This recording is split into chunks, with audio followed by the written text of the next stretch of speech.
Hello दोस्तों, कैसे हो?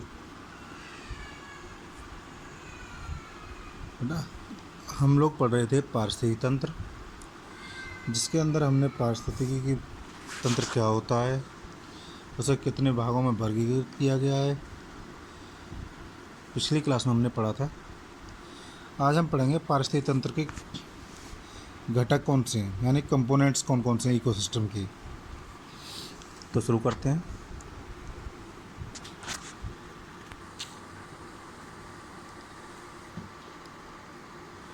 पारिस्थितिकी तंत्र के घटक।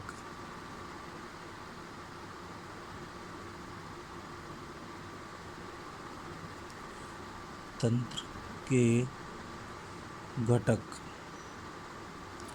अर्थात कंपोनेंट्स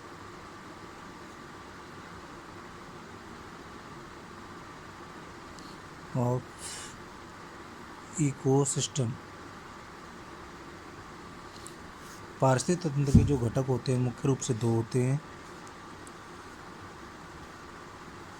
पहला होता है जैविक घटक,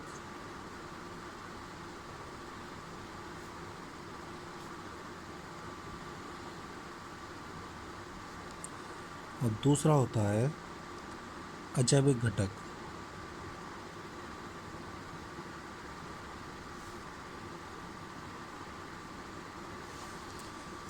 अब देखते हैं हम जैविक घटक कौन से होते हैं या जैविक घटक क्या होता है।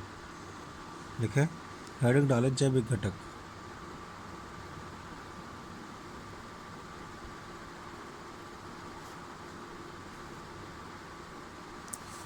लिखे इसमें जैविक घटक क्या होता है। जीवधारियों के किसी समुदाय जीवधारियों के किसी समुदाय में परस्पर पोषण संबंध पाए जाते हैं। पोषण संबंध के पारस्परिक संबंध के आधार पर किसी भी पारिस्थितिक तंत्र को, अर्थात आप समझ सकते हैं कि जैविक घटक क्या है। एक रिसाइकल है पोषण तत्वों की, जिसे हमने 3 भागों में विभाजित किया है। जैविक घटक को हमने 3 भागों में विभाजित किया है, जिसमें से पहला है उत्पादक, दूसरा उपभोक्ता,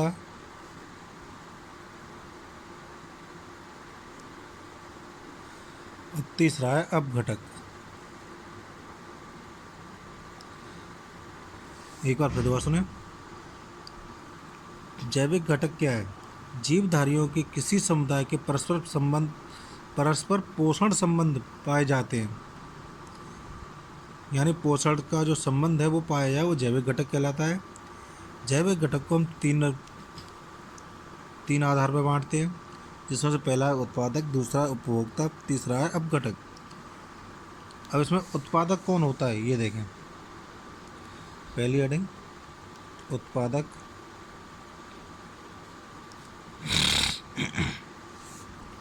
देखो उत्पादक, इसमें हरे पेड़ पौधे तथा वे सभी वनस्पतियाँ आती हैं जो सूर्य के प्रकाश की उपस्थिति में प्रकाश संश्लेषण द्वारा अपना भोजन स्वयं बनाते हैं।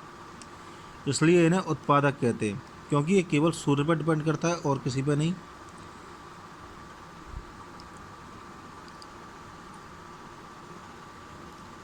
इन्हें प्राथमिक उत्पादक भी कहते हैं। पेड़ पौधे अपने लिए भोज्य पदार्थ का संश्लेषण करते हैं तथा ऑक्सीजन गैस बाहर निकालते हैं, जिसका उपभोग जीवधारी श्वसन क्रिया में करते हैं। किंतु इसके विपरीत जीव जंतु परपोषी होते हैं, क्योंकि वे पेड़ पौधों द्वारा उत्पादित भोज्य पदार्थों का उपयोग करते हैं।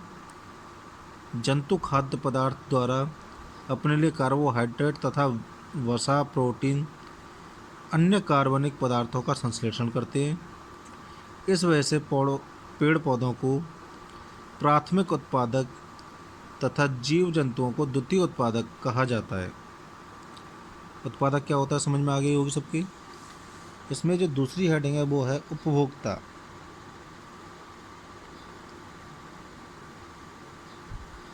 उपभोक्ता जैसा शब्द से दिख रहा है कि उपभोक्ता क्या है। उपभोक्ता शब्द से ही समझो, उपभोक्ता का मतलब होता है जो उसे उपभोग कर रहा हो, किसके द्वारा, किसी दूसरे के द्वारा दी गई चीज़ों को उपभोग में लाया जाने वाला। जैसे अब इसे सीक्वेंस में पढ़ें तो क्या होगा, इसके अंतर्गत वे सभी जीव जंतु आते हैं जो अपने भोजन प्राप्ति के लिए प्रत्यक्ष या परोक्ष रूप से वनस्पतियों पर निर्भर रहते हैं। ठीक है, उन्हें क्या बोलते हैं, उपभोक्ता। बेटा उपभोक्ताओं को हम कुछ भागों में विभाजित करते हैं, उपभोक्ताओं को हम कुछ विभागों में विभाजित करते हैं जो निम्न है। मुख्य रूप से हम इन्हें 4 भागों में विभाजित करते हैं।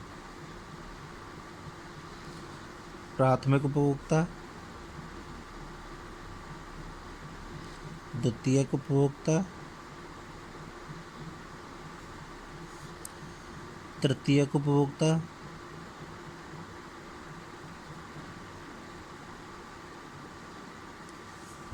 और इसके बाद आता है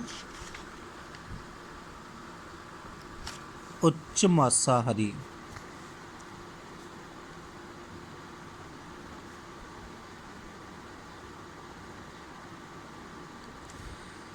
प्राथमिक उपभोक्ता क्या होता है, इसके अंतर्गत वे सभी शाकाहारी जीव जंतु आते हैं जो अपना भोजन पेड़ पौधों से प्राप्त करते हैं, जैसे कीड़े मकोड़े, छोटी मछली, गाय बकरी खरगोश आदि। द्वितीयक उपभोक्ता कौन से होते हैं, वे सभी मांसाहारी प्राणी आते हैं जो शाकाहारी जीव जंतुओं को खाते हैं, जैसे चिड़िया है, छिपकली है, झींगुर है, मेढक है, चीता है। तृतीयक उपभोक्ता कौन से होते हैं, इसके अंदर वे मांसाहारी प्राणी आते हैं जो अन्य मांसाहारी प्राणियों को खाते हैं, जैसे बाज है, सर्प है आदि अनेक है। और जो इसमें चौथा है उच्च मांसाहारी, इसके अंतर्गत कौन सा आता है, इसके अंतर्गत वे मांसाहारी प्राणी आते हैं जो सभी वर्गों के मांसाहारियों को मारकर खा जाते हैं, किंतु उन्हें जानवर नहीं खा सकता, जैसे शेर, चीता, मगरमच्छ, बाज। ठीक है, ये हमारे कौन है, उपभोक्ता, यार ये हम दूसरों पर डिपेंड है, दूसरों की चीज़ को अपने उपभोग में लाते हैं। ठीक है, तीसरा आता है इसके अंदर अपघटक।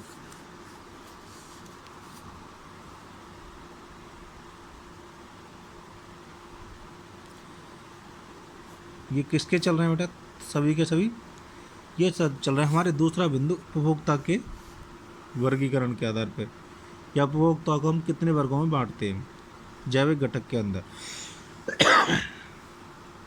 तो इसका जो अगला पॉइंट है अपघटक, उसमें आता है इसके अंतर्गत मृत्यु परजीवी, जीवाणु तथा कवक इत्यादि आते हैं जो पेड़ पौधे तथा जीव जंतुओं तथा मृतक कार्बनिक पदार्थों को सड़ा गलाकर एवं विघटित करके सूक्ष्म एवं सरल कार्बनिक अकार्बनिक यौगिक में परिवर्तित करते हैं, जो या तो विघटित होकर अजीव वातावरण में चले जाते हैं अथवा अपघटनकर्ता द्वारा प्रयोग में लाए जाते हैं।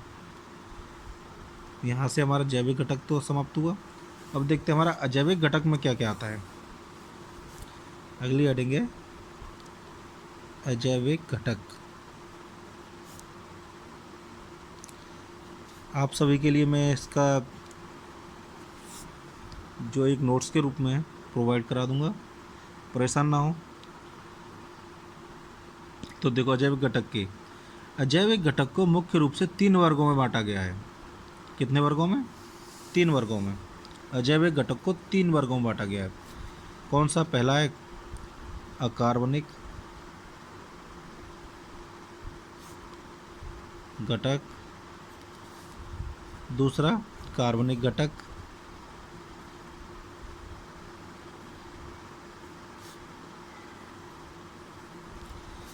तीसरा जलवायु तथा भौतिकी घटक, जलवायुवीय अथवा भौतिकी।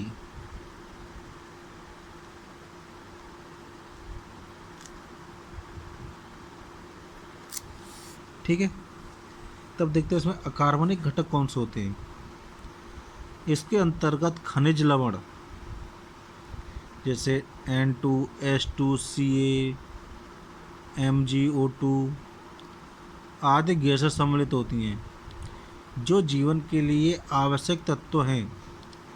इसमें कार्बनिक पदार्थों का संश्लेषण होता है। ये सभी हरे पेड़ पौधे के पोषण तत्व हैं जो प्राय चक्रीय अवस्था में उपस्थित रहते हैं। कौन से होते हैं? अकार्बनिक घटक। दूसरा होता है हमारा कार्बनिक घटक। कार्बनिक घटक कौन से होते हैं?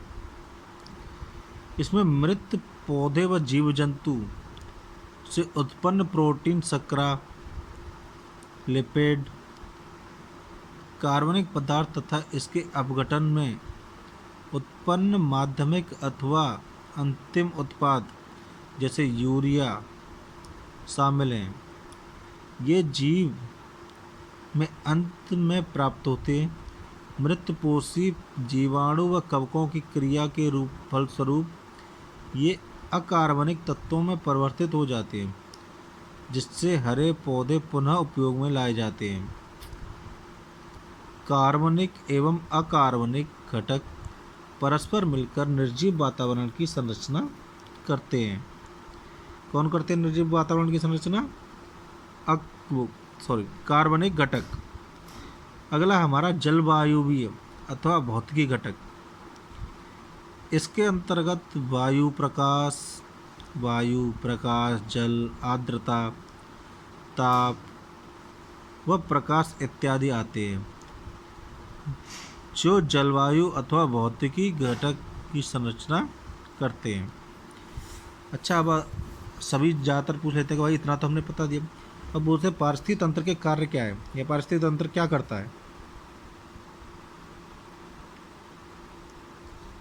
पारिस्थितिक तंत्र के कार्य। पारिस्थितिक तंत्र क्या कार्य करता है? पारिस्थितिक तंत्र में जैविक तथा अजैविक घटक परस्पर अंतरंग रूप से संबंधित रहते हैं। हरे पादप। बेटा, जो पादप शब्द का यूज होता है, पादप क्या होता है? पादप का मतलब होता है पौधे या प्लांट।